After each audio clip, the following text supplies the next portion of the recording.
through STEM toys, through things like special rocks. We really try and make this a really immersive podcast for us, the podcasters.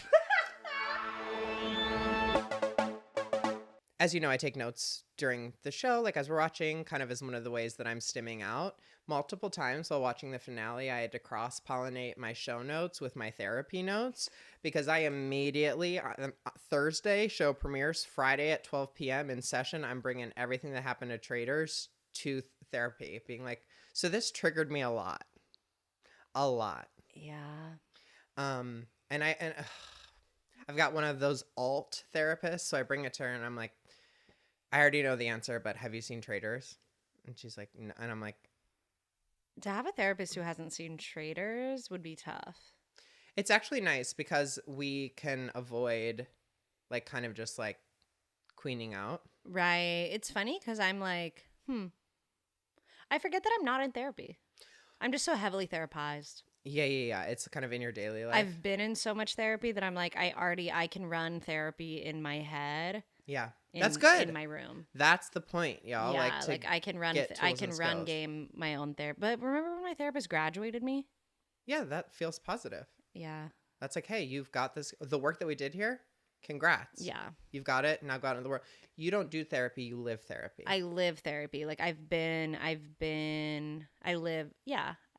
I can't actually think of a better way to say that. I was like trying to maybe kind of like land a plan in a way, but you already landed it. So I could just repeat what you said and say, I live therapy. And that's exactly, and that's what I'm about to do for the next 35 minutes. Yes. No, like live processing is really, again, tough. So often you're saying something and I'm like, okay, let's say it back. Let's repeat it back. I like to do that to you as well. Because I find myself on the podcast, I often repeat the thing you said, but you do the same to me. So sometimes the podcast is kind of an echo chamber of both of us saying the same thing back and forth. That's why we had to put up these, y'all. Like we are reducing the echo chamber effect. Yeah. Welcome to Stream Queens, the pod. I'm Erin. I'm Julia. She is the indie darling of the Tribeca Film Festival. She's the Princess of Bushwick alt comedy. And she is the Emmy Award-winning producer behind your favorite television shows. And this is the podcast where us, roommates, we do some rage bait and some misinformation. But mostly, folks, we watch television and movies. And with a critical lens. Some of you could stand to learn from that. Obviously. Today, class is in session. It's the Traitors Finale, folks. We watched it. It's over. We did it. I didn't realize that the reunion was going to be directly after the finale. Like, I kind of thought we were doing this next week. It's a little bit of a relief that, like, it's over. I feel relieved. No, like, we did it, y'all. I want to say thanks to y'all, chat. I want to say thanks to the listeners, to the viewers on our various platforms. Like, we couldn't have gotten this. You're my end game, chat. Yeah, we couldn't have done this without you. And like, thanks for getting to the finish line with us. And we've all gotten through this together. And that's what's really like, it's really strong for the community to be able to like go through the trials and tribulations, the ups and downs, and everything that really was involved in watching this season of The Traitors, the way that we all felt. We moved through it as a group, and I'm really proud of us for coming out the other side.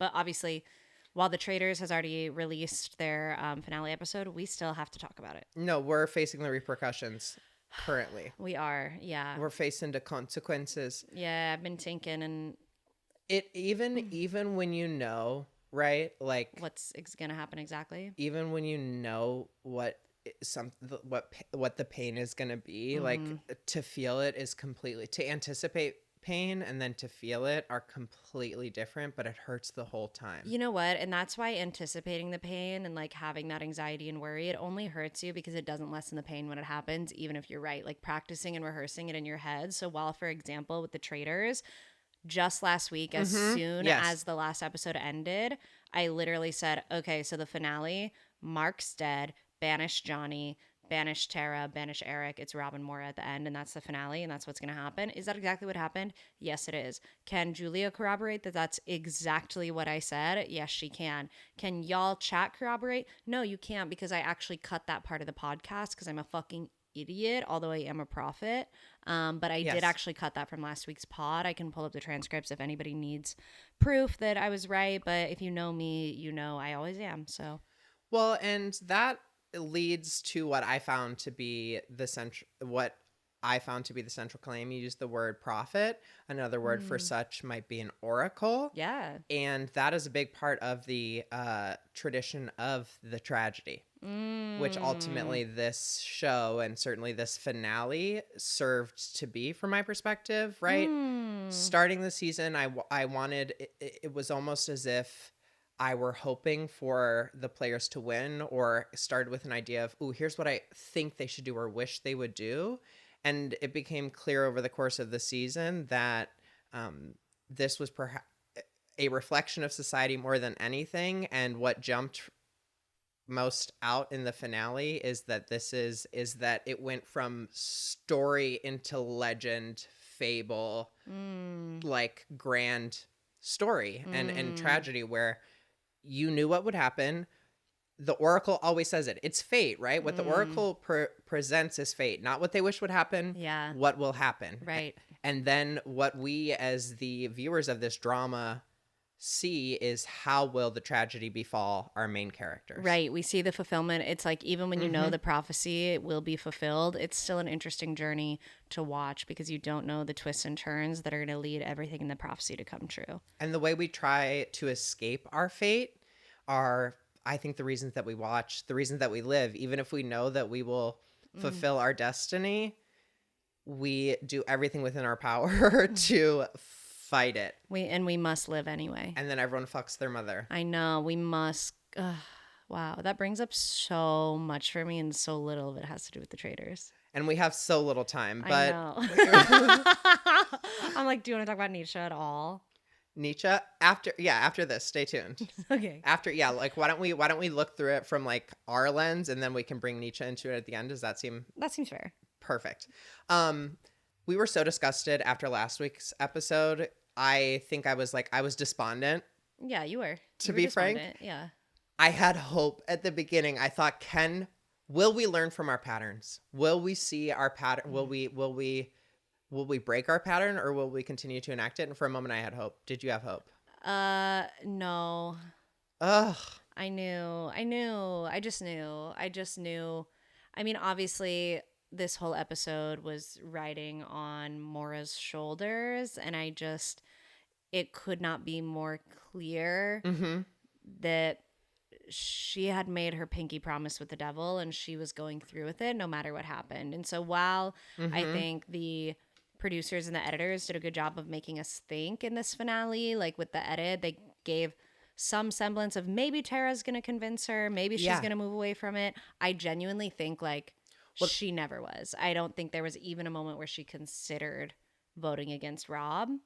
Which does add, right, like one of the challenges of an inevitability is that they still have an hour and 10 minutes of television to produce. Yeah, I saw a fellow reality TV producer on TikTok kind of made that point, and she was doing kind of a reflection of this episode and was like, oh, I can see that this was a challenge for the producers to give dramatic stakes to what did feel like an inevitability, and that they had to kind of invent some narrative into this finale that was going the direction it seems like everybody knew it was going, right? And so they were pointing out to a specific scene where Tara is telling Mora that she thinks Eric is a traitor, and in that scene we see Tara say, you need to consider that Rob is a traitor. But this reality producer kind of broke down the way that actually could have been a Frankenbite taken from an interview or something. Yeah, because they cut to the back of her head. Because they cut to the back of her head, and that Tara never actually told Mora it's Rob. Well, and that was perhaps our critique of the strategy overall, is that everybody was waiting to take down Rob and laid out a strong Eric argument without making a both. And that was certainly a strategic failure. Yeah, it was. And that's true. Like we were talking about before we started the pod, we were like, oh, do we want to discuss the different strategies that we've seen in this episode? And really, they were just, Rob and Eric don't really need a strategy. Their only goal is they need Mora. Obviously, they need Mora. So they have to keep her, but they kind of already have her, so that's not much strategy needed there. They just have to hope for the best. And then Tara and Johnny, they really had two choices, right? Yeah. Go for Eric or go for Rob. Yes. And they went for Eric. And I don't know, had they gone for Rob, could this have gone at all differently? I don't know, because then it would have relied on, let's assume Mora's never voting for Rob. Yep. Could Eric have maybe turned on Rob? Probably not. I don't see it in him, but is it possible? perhaps, you know, I don't know. And so it's like that's really the only strategies they had to go for. But I honestly think it was a hopeless endeavor.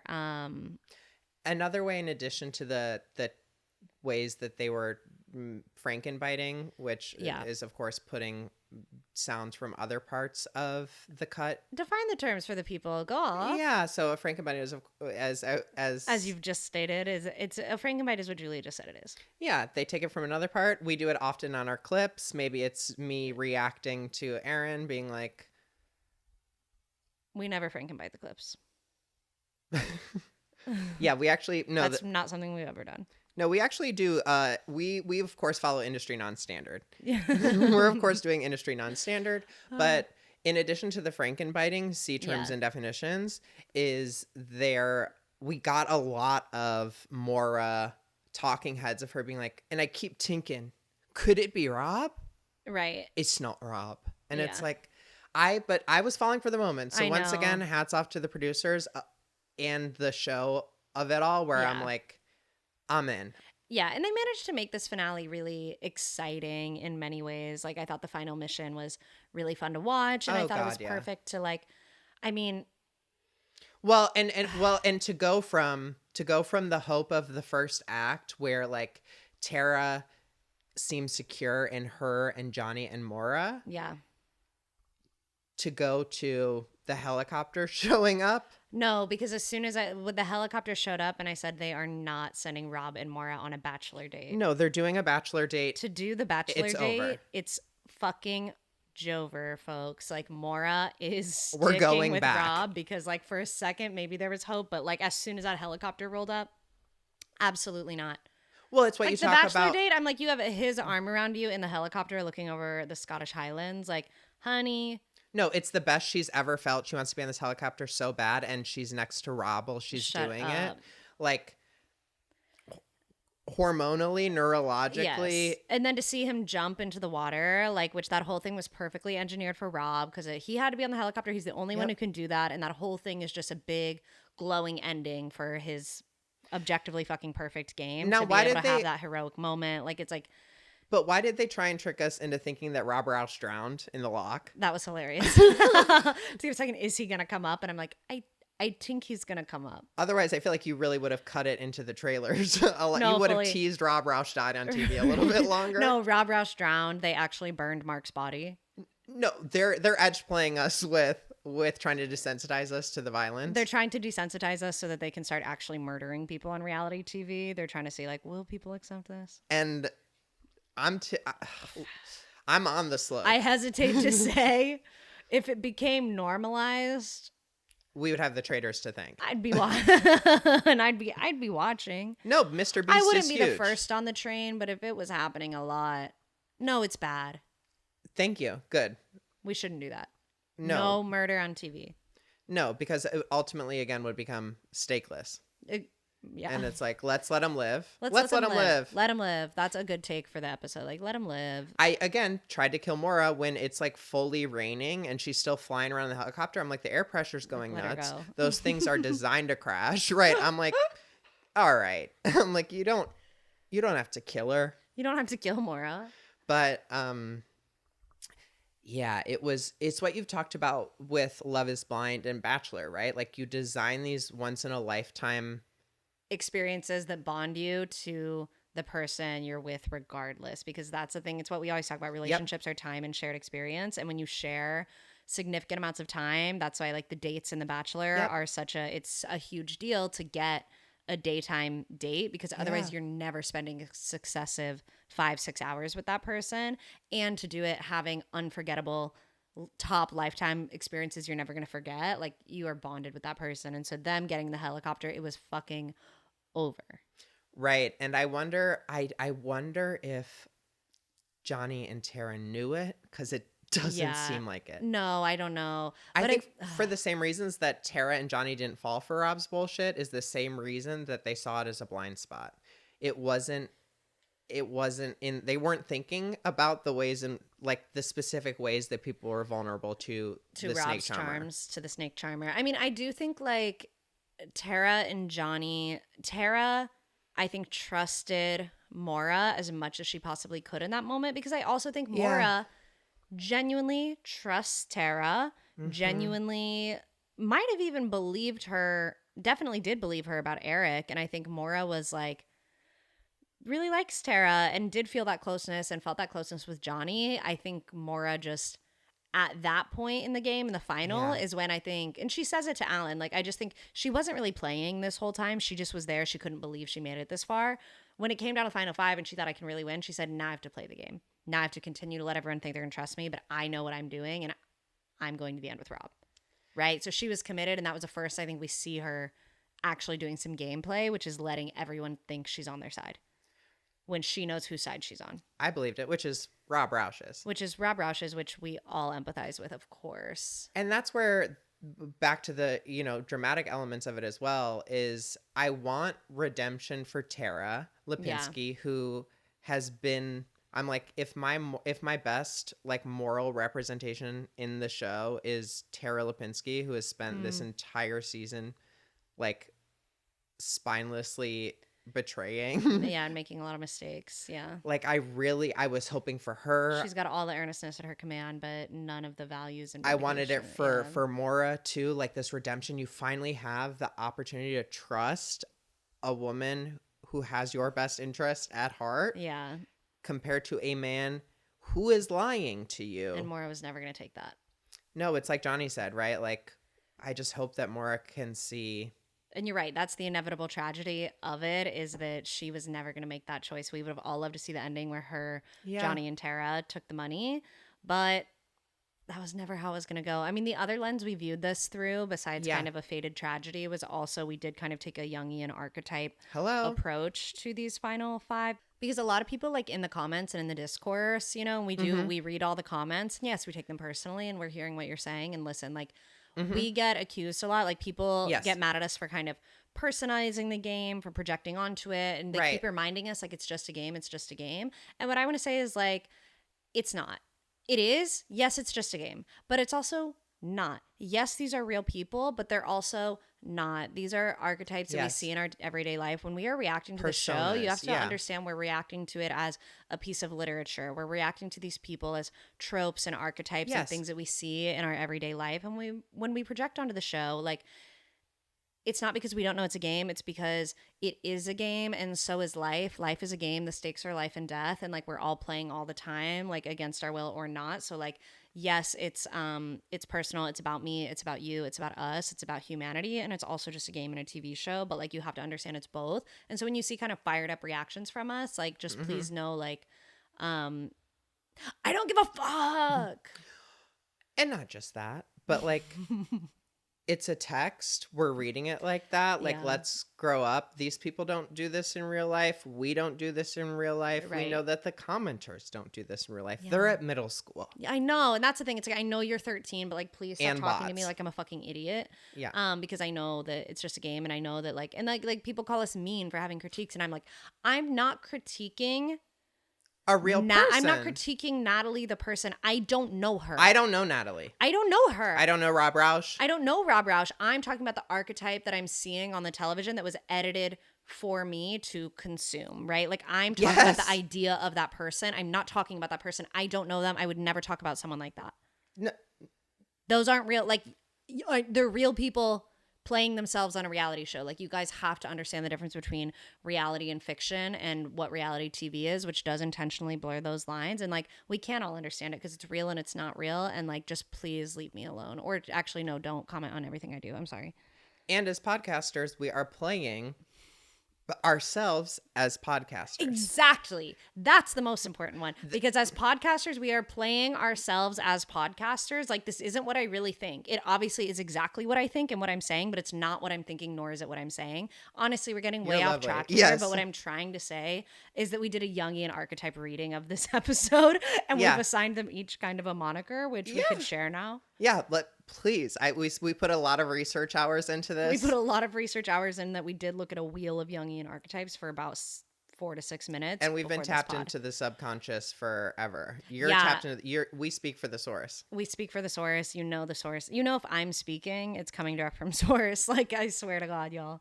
And the source Amen. also speaks through Rob Roush, or The snake charmer. now we also, of course, are getting wisdom and word through Mora. The pick-me. Mora. Tara Lapee. The American Girl doll. Johnny Weir. The American Gay. With a near pathological ability to relate everything to the Olympics and to figure skating. Eric. The follower. The beta. The cuck. The go along. The everyman. The I can't remember the it doesn't matter. Okay. The is he the appeaser? The naive one, the sidekick, you know? Yes, the henchman. The henchman. Yeah. And a fool, the henchman is a fool to believe in the villain Yes. because Yes. and Eric's not a traitor. To believe in a villain and think that you will not also get betrayed by that person, right? To know Rob's game and to believe that you will not be you'll be spared betrayal by being loyal to that person is wrong, right? It's kind of a what am I thinking of? Where Fallacy? yeah, I'm thinking of the same thing that happens in Veep with Gary. Yes. The bag man, that could be another one for That's perfect. with He's the yeah, bag it's man. Veep. It's Gary being completely loyal to who he knows is an evil person, thinking he'll be spared in the end, but he won't. She'll turn him away as well. No, and that's what's going on in the And world end up all alone. around us right now. And that's what's happening everywhere, and we're seeing it everywhere. And that's what's so important about the work that we're doing here. Exactly. And like Now, no, hey, why don't you go? in the final moments of the mission, going into the pre-run table and round table, the way that we watched Rob Roush Gigolo Max, When we saw Rob make that little joke on the helicopter ride about some kind of childish joke about his dick or something about something being hot or whatever. which we tried to analyze, and you went, it's You were like, what does he mean by that? And I was like, he means that sounds vaguely sexual. Like that's the joke. Like it's not super witty and thought through. He just went, ha ha. But I think he literally has his hand like on her knee. And Yep. we were screaming. We were like, we turned to each other. He's going to whore himself I out said, to win. is he about to pimp himself on the Traitors? I think he's about to pimp himself. Like he'll do anything to win. And then we were like, oh my God, is he literally going to be a gigolo to win this money? No, Is like he he's gonna fuck whore her to do himself this? He's gonna out, but whore himself out. And then as soon as they cut back into the castle. Yep. And we see Rob on the couch with a smirk, and Jane and I literally scream. We go, he already did it. He fucked her. No, yeah. That was my fucked her. favorite He did moment it. of the show. You went, I'm Miss Tara Lapee, like just Not seeing innocent. it. We saw his face, and Jane and I both at the same time. We go, he fucked her. He already fucked her. No, look at his face. face. And then we ran it back. My heart sinks into my throat, and I start typing notes for my therapist. I'm like, I cannot believe it. And I started thinking about it too because whore. I'm like they had time, right? Because they had to get ready after the mission. I'm like he fucked her. Yeah, they were all wet, And who knows if that's true? I don't want to speculate, but No, this is I an saw entertainment everyone's face. podcast, Yeah. and certainly Whether he maybe he didn't fuck her physically, but spiritually and emotionally, he knew he had that girl in the bag. yeah. And then we got to see Mora like do. Mm-hmm. What was funny about it is like, Yes. we all knew what Mora was gonna do, and yet she had 3 separate chances to do it, and on each of them they try to build like maybe we'll get any other results. But at the first one, we come into the round table, and it's our final 5. And as we've been building up to and seeing the whole episode, it comes down to Mora. And between Rob and Johnny, with our full voting block, she flipped that fucking thing around. We screamed at the top. We went, Yeah. no. Yep. And then you and I got. Well, and then the same moment happens again at the next round table. And when she flips around and it's Tara. It's just like, I'm sitting like this. I go, I literally don't fucking care. you were upset. You were really don't upset. care. Yeah. Jane's cackling. She's Jane's like, this cackling. is awesome. She's loving it. She's like, this is great TV. And I'm just doing what I always do. I'm going, I knew it. And going, and we've all been there. That's the other thing. I'm very sympathetic or empathetic to Mora's position. You know, Yeah, let's talk about it. Well, yeah, let's talk about Mora's position, because at the end she's saying to Rob, you know, we got the satisfying ending we all knew was going to happen, which was he's going to stand across from her and say, I'm a traitor, and she's going to be shocked. And she was. That was very genuine. And she also, you know, when she immediately flips and is like, you've embarrassed me. Maura, you've embarrassed you. You did that. You did that. You've embarrassed you. And it's like, it's kind of a shame. I feel bad for, you know, the way she was edited too, that we had this information that she shared with us on, I think this episode or last episode, that every man she's ever been with has cheated on her. And then when she gives the line about, this is why I never trust people. And I'm like, well, no, Maura, baby. Like, you do. You actually continue to do that. And you repeated your pattern again, where you ignored your intuition. You ignored what other women were telling you. And you trusted this man who was lying to your face. And I hope Maura takes some time to reflect and learn from this. And it's not about don't trust anyone ever. It's about actually let's use some discernment and intuition. And specifically when it comes to men, and look at the way their eyes light up when they lie to you. They're thrilled to do it. They're thrilled to do it. And you need to learn not to trust it. And then when she's like, I'm so stupid, and Rob's like, you're not stupid, he's even lying to you then, babe. You were stupid. He knew he was fooling you, and you were fooled. And I hate to see you be the fool. But blaming it on Rob, you made the choice over and over and over. And that is where I do have difficulty too, as a viewer and as somebody like engaging with this critically, right? Where I do afford these characters like the grace of fulfilling their fate. This is their fate. They had no choice. It's true. And yet I am uncomfortable giving, I assign more agency to Maura because she's presented these options. But then Rob, at his inevitability and the choices that he must make, I don't feel that same level of accountability, which is, of course, still the dynamic that still rooted in the misogyny we all suffer from, because it's like we don't give that much blame to Rob. And then again, what is there to blame Rob for? Alan said it at the end. The game is called The Traitors, and Rob was assigned to be a traitor from the beginning, so he was fulfilling his mission. And it's like, you know what I mean? And when you're assigned to be a gorgeous man from the beginning, like, you're just fulfilling your mission.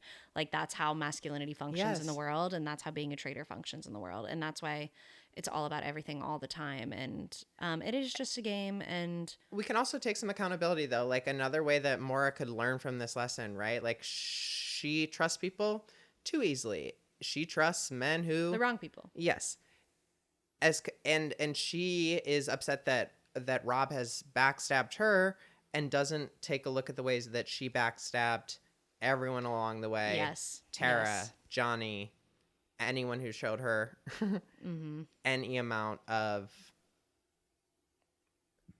was it genuine? Like, what do we... I don't know. One question I had, right, when we're building up to the inevitability, one of the things that was an open-ended question for me to an extent was, will Rob betray Eric, and do I care? Right. And I would say I do care, because let's talk about it. Well, I would have cared if I don't know how much it's even a betrayal of Eric to not split that prize money with him, because Eric did not deserve to win that, because Eric was not a good trader. Like, and Rob did all of that work, and so it's like he deserved that money. Like, Eric...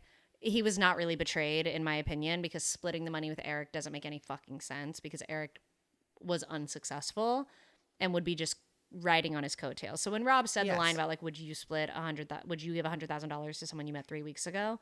I wouldn't. I'm like, I wouldn't either. And not even just someone you just met or, like, care about. It's not about the friendship at that point. It's about the workload. Like, I'm like, no. You did all the work. You did all the work. You deserve that money. Eric got up until the point at which he was a traitor, at which point he then became a liability. Exactly.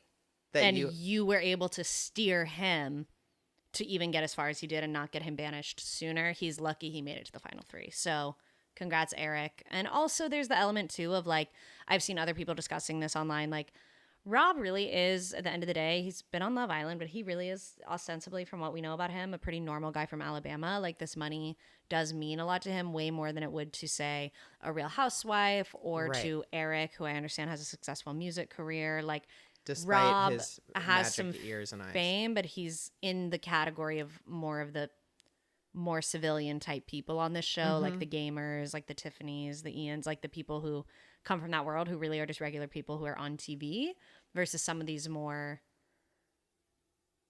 celebrity status type of people, like Elisa Renna, or even like who have proportional wealth. Even the drag queens. Like, I'm like, these people have more going for them and more opportunities and career moves. Even I think of like Mora, right? Like I'm like, she's going to get the brand deal she can get from this. You know what I mean? Like she's had the most fabulous beat every single fucking day. And we know that because everyone keeps talking about it, that they do their own hair and makeup. She's an incredible artist. Every single product she used should be sending her money right now. And she should be explaining how she does everything before those roundtables because it was immaculate. She's a true artist with the way she presents herself. So I'm like, she's got a strong and bright future ahead of her. Certainly. Well, and I also, briefly on Eric again, like you see people react in the ways that have served and protected them. He is someone in the music industry, which is run by white dudes, and like putting trust and faith in somebody who can and will betray you for their own gain and profit. That fucking sucks that it happened again. Yeah. You know, like, and fuck, the inevitability of it all just falls back to this point of tragedy. But I also, to that point, would have been pissed off at Rob if he split it with Eric in that moment. I would have been like, why'd you honor the brotherhood over your pinky promise with Mora? Yeah. And then I'm like, why do I care about a pinky promise with Mora? He brings it up. Mean a lot to straight people. Oh, thank you. I didn't know if it meant that they also fucked. No, normie straight people really give a fuck about a pinky promise. Got it. Well, like, Eric, you should have had him pinky promise. No, like you pinky promise. Like I know they meant that. Your eyes. I'm so serious. Yes. I'm not in that world anymore, but I grew up in it. Like I'm like in high school, if I'd made a pinky promise with a boy and he betrayed it, like. So in that way, there is perhaps, I mean, Rob seems to think it's. No, I think pinky promises in like the heteronormative community are legally binding because he didn't actually betray the pinky promise. It was to take her to the end, and he did. To the ways in which heteronormativity also like plays a part in that is like the pinky promise. It's like Rob cloaks all of this as well in I'm doing this for my family. Straight white men do this all the time. It's why that they get raises when their wives have children, and women are punished professionally for having children. I saw a life-changing take. Please. Somebody said, it wasn't about the Traitors, it was just totally random, and said, if a man ever says he's like sacrificing by like going to work like for his family, just know if he didn't have a family, he would still have to work. He's not sacrificing anything. Good morning. I was like, oh. It's the packaging. Clock this guy, it. yes, it's the presentation and the fulfillment of heteronormativity that ends up where this dude is popping champagne with Alan coming in and talking about getting a farm with a girl. And hey, congratulations to rumored girlfriend Chloe, who I hear is an esthetician from my hometown, Kansas City. I hear he was spotted at the gym with her at Woodside. I work out there too when I go home for the holidays, so hope to see you around. Curious where she works. My cousin's an esthetician there. I wonder if we know each other. So can't wait to hear more about. We'll follow up with that chat. I'd love to know, but I do hear we are respecting Chloe's privacy at this time. Her accounts are private, and Rob's trying to keep her out of the public eye. So all respect to that. But if Rob wanted to protect her privacy, he wouldn't date her. Oop. Let's also dispel and put an end to the idea that Mora poses, which is you're never gonna get a girlfriend after this. Oh, even his little smile that he said, "Baby." Thousands. This is the beginning. This is just the beginning of how many girlfriends I can have. After this, I'm gonna play how many can I have at one time. No, I'm gonna have thousands of girlfriends after this at a time. And you're one of them. Now, do you find that Rob was faithful to this girlfriend of 2 months on the reunion, or not so much? It's hard to say. I thought he was a little funny with the way he was acting. He was still playing up the will they, won't they with Mora while saying I'm in a new relationship of 2 months, which is kind of a crazy move because like you could have an agreement with your girlfriend that like, hey, it's early in our dating, so I'm not going to announce it on live TV tonight. You can have that conversation, but instead he said, yep, I have a girlfriend of, don't worry folks, it's just been 2 months, anything could still happen here. Well, I think that it is being with a woman is a great way to meet women. Exactly. And I'm really happy for Chloe. And I just want to say, like, I understand Chloe's position. I understand Mora's position because for me, like, I would be honored to have the opportunity to be lied to and cheated on by Rob Roush. As we all have through Traitors, like this gave us that vicarious We all got experience. to have that experience, and it was beautiful, and it was tragic, and it ended the way it always does. That's the tragedy of it all. No, his gameplay is next level, and we see it even in the ways in which he is showing to the world that he is a trustworthy guy by saying, "This woman trusts me." And that, again, the ways in which you said it, you were like, yeah, we don't, it's creepy when a guy is single. It's concerning. Like having a girlfriend is like, oh. It's one of the most attractive qualities a guy can have. Yeah, having a girlfriend. And Rob is acutely aware of that. Absolutely. Is there anything else you want to say about this finale before we wrap up? Because I actually think there is, and particularly you said something about Maura's outfit. Well, you brought it up first. Like which a classic Stream Queens moment. We're watching and Maura, our artist, shows up in latex down. Yeah. Which we didn't hear squeak, so it must be oiled really well. I bet Rob helped with that. But how did you think that Maura was dressed? Well, yeah, I said Maura's dressed like a dominatrix. And I said she is dressed like a dominatrix about to get fin-dommed by Rob Roush. Period, folks. And I think on that's like all we have to say about the finale. Do we want to give any space to the reunion? I mean, we watched it. Flop. So the reunion was kind of boring because also they just didn't really give airtime to the people I really wanted to hear from. Like Justice for Natalie. Justice for Natalie. I would have liked to hear more from her. I could have heard from Ron Funches. From Kristen. But hopefully we get to hear from all of them on Instagram and TikTok and see what they're continue to be up to. But that was the Traitors, everybody. And as we wrap up, we want to announce something very, very special for our next 3 weeks of programming. Is it 3 or is it 4? Yeah, we're kind of keeping the death games going, folks. Yes. We will be, of course, exploring the wonderful world of Suzanne Collins.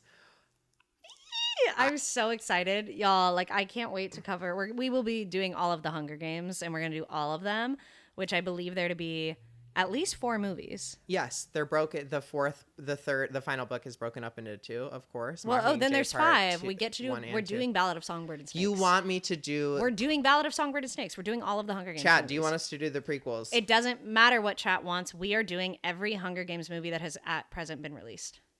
They don't have to know that it doesn't matter what they want. I'm Julia. I'm Erin. This is Stream Queens the Pod. Make sure to check us out on YouTube, on Spotify, on Apple Podcasts. Check out our social at Stream Queens the Pod on TikTok and Instagram. You can also go ahead and treat yourself at hellotushy.com. 10% off of your purchase with the code Stream Queens, all one word. We'll see you next episode.